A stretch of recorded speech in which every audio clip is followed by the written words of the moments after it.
How's it going, Jack Tackers, and welcome back to another video for you guys. Today I am going to be counting down my top 10 favorite performances of 2020. Now, alongside movies, I am going to be including limited series and TV shows, mainly because I didn't want to skip over anyone, and I feel like some people gave movie-worthy performances, and I didn't really want to skip over them, and I wanted to include everyone that I wanted to include. So yeah, that's why I'm including TV shows and stuff like that. Also, I want to thank you guys so much for 1,000 subscribers. That's super awesome. If you have any questions for my 1K Q&A that I will probably be doing next year, probably in like January or something. But yeah, let me know. I'll remind you in the pinned comment, hopefully, if I remember. I think I said that in my last video, but I forgot to say something in the pinned comment. But anyway, yeah, ask me questions, and let's get into the actual list.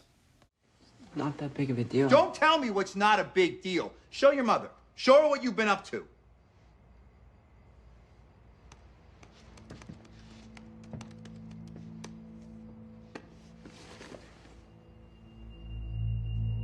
Shit!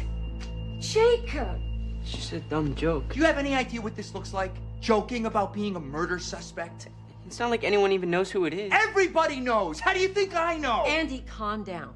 This is damaging. This is evidence. And you're either too stupid or too arrogant to know the I'm not difference. stupid. Then what's wrong with you? Nothing. You're making too big of a deal out of it. Do you have any idea what they're going to do with this picture? They're going to wave it around in front of the jury and they're going to say it shows consciousness of guilt. That's the phrase they're going to use. They're going to say this is how Jacob Barber sees himself. A psycho. And they're going to use that word over and over again. Andy, enough.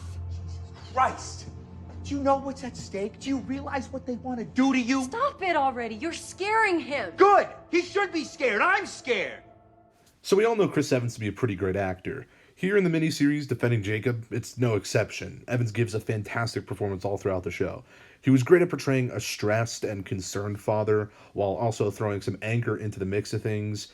You really get the impression that his character is truly willing to defend his son, Jacob, at all costs, and that's because of Chris Evans' incredible work here. Anyways, let's move on to number 9. Are you overwhelmed again, Mother? I am not your mother. Are you overwhelmed? I want to go home. Imogen Poots was one of the best things about the film Vivarium. She truly stole the show, I think. She did a brilliant job of portraying a character that was so scared, yet so fed up with the situation that they were in. Not only that, but there's moments throughout this movie that allows Poots to become a bit more aggressive towards opposing forces. There's a sense of desperation that comes with this character, and Poots handles that super well. Now let's move on to number 8. I've been watching your every move for the last couple weeks. You can't get enough of that Reister girl, can you? Is that how you did my Lenore, too?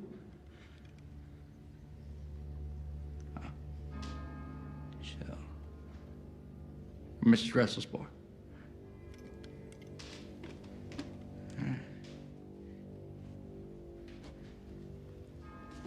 Don't do anything you'll regret, son. Why don't you put the gun down and we can talk all about it. Go ahead and talk.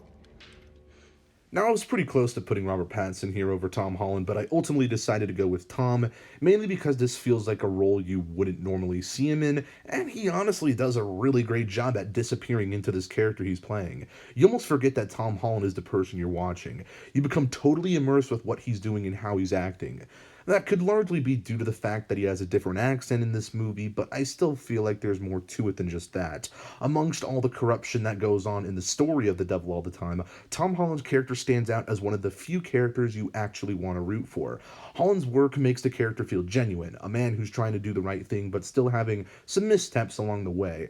It's really terrific what Holland brings to this role, and it was very enjoyable to watch it play out. Anyways, let's move on to number 7. Are you okay? I need to tell you. What? I need to tell you. I need to say it, Tom. I need to say it. I need to say it, Tom. It should have been me. It should have been me. It should have been me. It should have been me. Yes, you fucking asshole. It was my fault. Yes, it was. You told me to stop teasing you. You told me, and I didn't listen. I didn't listen. I just wanted to make you laugh. And he told me to stop. I'm sorry. I'm sorry.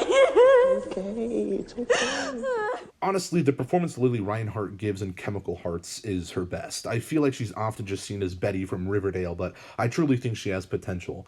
Chemical Hearts is a great example. Reinhart plays this real broken down person who has experienced quite a traumatic event in her life. She displays so many emotions in this movie. One minute she seems to be happy with a big grin, and the other she's sad and depressed with tears flowing down her face. The character in this movie definitely hasn't yet accepted the situation they're in and feel pretty hopeless. Reinhardt's performance excellently enhances this. I'm really looking forward to seeing what this actress has in store for the future.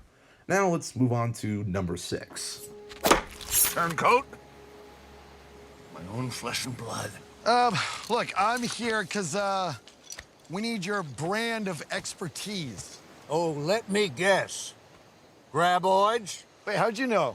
Somehow, they always find me. Not this time. I'm retired.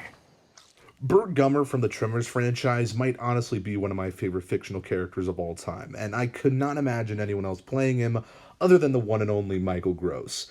Yeah, this pick is a bit more personal than some of the others I have on the list, but without spoiling the newest Tremors movie, let's just say this one in particular feels a bit more special than some other ones in the franchise. If you've seen the movie, you know what I'm talking about. Anyways, I really feel like it's kind of hard to hate Michael Gross in this role. He has made it so iconic over the years, and I'll forever cherish his performances in these movies. He makes this goofy yet badass character feel all the more real. Now, let's move on to number 5. I'm fucked up as it is, Mom. Like, I have Crohn's, okay? There's something wrong up here. I can't find my watch. What are you trying to do to me here? Haven't I been through enough? Like, what did I do wrong? What did I do wrong? What did I do? I'm sorry. Now, I'm sure this will ruffle some feathers, but I just gotta say it, I'm not actually that big of a fan of Pete Davidson. Nothing personal, I just don't find anything he's done particularly interesting or funny, which is why I always found it so weird when people tell me they love him. But when I saw The King of Staten Island, I honestly saw something in Pete Davidson I hadn't really seen before. His performance in this movie was fantastic. He actually seemed somewhat funny in this while also creating this aura of sincerity. That could be because the story was something very personal to him, and yeah, maybe that's it. Either way, his acting was pretty damn memorable here. I'll even go as far as to say that I related to certain ways he portrayed this character. I don't know, I just feel like this role was different, not only for him, but for me too. It was great. Now, let's move on to number 4. Sam, hold up, will you? I care about that kid. Don't ever come back here. You're lucky I'm busy. Stargirl surprised me. It honestly has become one of my favorite television shows of the year. My favorite character of the show was Pat Dugan, played excellently by Luke Wilson. I loved seeing Luke Wilson in this role. He killed it. He was great at being a father while at the same time being badass, but kinda basic. And I think that's part of the charm of his performance. He comes off as this generic guy, an underdog, a sidekick, but slowly rises to become this force to be reckoned with alongside the rest of the heroes in this new Justice Society. Wilson's acting makes this character feel like a real person, and I love it. Now let's move on to number 3. All you out there who don't know me, get ready. Because you're about to know me. I'm Kurt.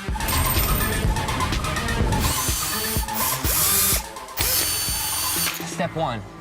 Organizing your bottles. If you check out the video that I uploaded last week on Kurt's World, you're already gonna know how to prepare them before your ride. You've got to remember, guys, what we're doing here is important. You're creating a brand. Actually, hold up. Real step 1, get your rig together. If you're not documenting yourself, it's simple. You just don't exist. Spree is one of the best films of the year, and I think part of the reason I love it so much is because of Joe Keery's leading performance. This is a role Keery has never really played before, and I was just most familiar with him as Steve on Stranger Things. However, this movie really proved to me even more so how great of an actor he is. He plays this very nice serial killer. He comes off as just some kid longing to be famous and gain a large following, but in the most disturbing way. Killing people. Kiri becomes almost lost in this role, similar to Tom Holland in The Devil All the Time. You forget who you're actually watching on screen, and you just feel like you're watching a real person almost. You don't really see a character anymore. Spree didn't get enough love, and if you have not seen the film, I highly recommend you do so. You definitely won't be disappointed, especially by Joe Keery's nail-biting performance. Now let's move on to number 2. Look, please, just... Please don't do this. Our decision is final, Jack. We have a zero-tolerance policy when it comes to alcohol. Fine, fuck it. I try to do something good with these kids. You know? This is what you're gonna do. It's your choice. Who's gonna coach the team? You? You're a fucking math teacher. I came to help you out. Look what we did. Trying to come in here and help you. You asked for my help. And I tried to help you. This is such bullshit. I can't get this. Fucking, I don't need this job. We are trying to help, You know Jack. what? If that's...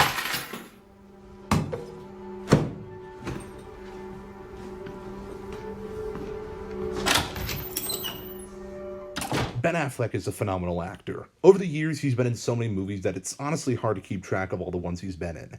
However, similar to Pete Davidson in The King of Staten Island, The Way Back was a very personal film for Affleck. I think that just adds to his performance here. Affleck, in a way, is portraying himself, which creates a sense of realness to the role. Nothing feels forced or like there's any acting involved. There's so many emotional scenes in this film, and Affleck handles each and every one of them with great care. There's not a scene in this film that made me feel like Affleck wasn't giving his all. He acted his heart out here, and it shows. Amazing. But let's move on to my number 1 pick for the best performance of the year. You upset me? How'd you upset me? You tell me.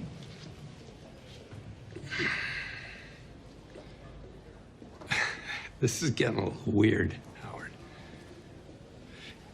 You want to know what's weird?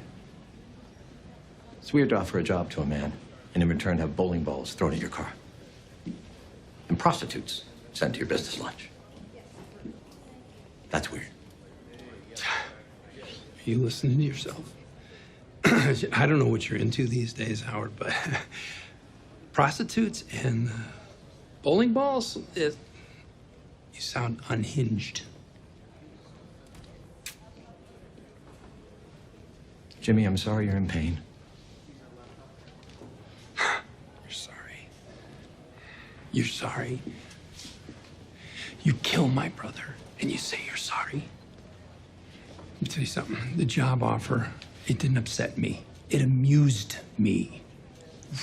Big job at the illustrious HHM. Chance to play at the Palace. Little old me. You have no idea what's going on. You're a teensy tiny man in a teensy weensy little bubble. Oh, Jimmy. Oh, don't you fucking owe Jimmy me. You look down on me, you pity me. Walk away. That's right, Howard. You know why I didn't take the job? Because it's too small. I don't care about it. It's nothing to me. It's a bacterium. I travel in worlds you can't even imagine. You can't conceive of what I'm capable of. I'm so far beyond you. I'm like a god in human clothing. Lightning bolts shoot from my fingertips. Over the years, Bob Odenkirk has become one of my favorite actors working today. He brings such a weight to his roles that not all actors can pull off as well as he can. However, no character Odenkirk has played is as iconic as the character of Saul Goodman or Jimmy McGill in the Breaking Bad universe. Now, I'll be honest, I went back and forth between putting Ray Seahorn, who plays Kim Wexler in Better Call Saul, here at number 1 over Odenkirk, but ultimately, I decided to put Odenkirk here simply because of the scene I just showed you. When I first saw it, I was kind of blown away, and you want to know something? I still am just as blown away every time I see it. Odenkirk brilliantly captures anger in this scene. Veins bulging from his neck, spit flying everywhere. It's almost easy to forget this is acting here. Odenkirk also makes sure to not make his performances too over the top. It feels a little out there, of course, especially this one, but that's because the character he's playing is a little out there. Odenkirk never goes too far and always reels things back, which creates even more realness to the scenes he's in. So, yeah, those are my top 10 favorite performances of the year. What are your guys' favorites? There were a lot of good ones. Make sure to let me know down in the comments below. Also, make sure to like this video if you liked it, subscribe if you're new, and I'll see you guys in the next one. Peace. Boop.